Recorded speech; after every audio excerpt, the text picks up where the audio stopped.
புனித லூர்து அன்னையே எங்களுக்காக வேண்டிக் கொள்ளும். பிரான்சின் தென்மேற்கு பகுதியில் பைரனீஸ் மலை அடிவாரத்தில் இந்த நகரம் அமைந்துள்ளது. பிப்ரவரி 11ஆம் தேதி உலக நோயாளிகளின் தினம் அன்று திருவிழாவை கொண்டாடுகின்றன.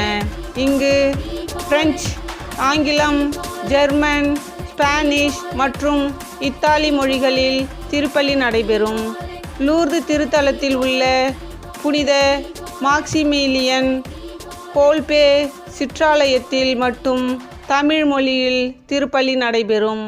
நோயாளிகளின் ஆரோக்கியமும் துன்பப்படுவோர்களின் அடைக்கலமுமான அன்புள்ள அன்னையே, லூர்து மலை கெபியில் பலருக்கு அருள் புரிந்தது போல என் உடல் மற்றும் ஆன்மீக குறைபாடுகளை குணமாக்கி நான் கேட்கும் வரத்தை உமது திருக்குமாரனிடம் பரிந்து பேசி பெற்று தாரும். ஆமேன். தந்தை, மகன், தூயாவின் பெயராலே ஆமேன்.